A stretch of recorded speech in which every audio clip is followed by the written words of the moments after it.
the prince who chose heaven over a crown.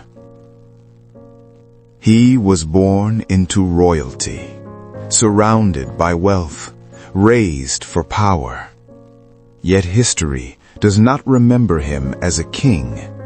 It remembers him as a saint. This is the story of Saint Casimir, the prince who chose heaven over a crown. On October 3rd, 1458, in the royal city of Krakow, a child was born into the powerful Jagiellonian dynasty. He was the second son of King Casimir IV of Poland and Lithuania. From birth, his life was expected to be political, strategic, influential. He was raised in a palace filled with gold, diplomats, nobles, and military leaders. But even as a child, something about him was different. While other royal children admired jewels and weapons, Casimir was drawn to prayer. He was educated by wise tutors and trained in leadership, languages, diplomacy, and warfare. Yet alongside his royal training, his heart grew deeply rooted in faith. He developed a love for silence, for scripture, for the presence of God. He fasted more than expected. He gave generously to the poor. He avoided luxury, even when surrounded by it. He understood something rare, that true greatness does not come from ruling others, but from ruling oneself. At the age of 13, his life took a dramatic turn. Hungarian nobles, unhappy with their ruler, invited young Casimir to claim the throne of Hungary. Imagine that! A teenager offered a crown. An army was assembled. Banners were raised. He marched toward war. The opportunity for power was real. The throne was within reach. But the campaign failed. And in that failure, his character was revealed. He did not respond with anger. He did not demand another attempt. He did not cling to ambition. Instead, he accepted it humbly. He returned home not bitter, but wiser. From that moment forward, it became clear. His destiny was not political power. It was spiritual greatness.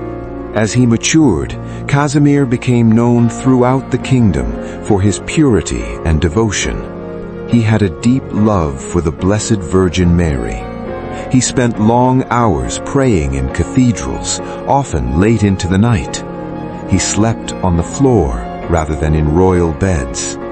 He practiced discipline in food and comfort. He gave money and food to the poor quietly, without seeking recognition.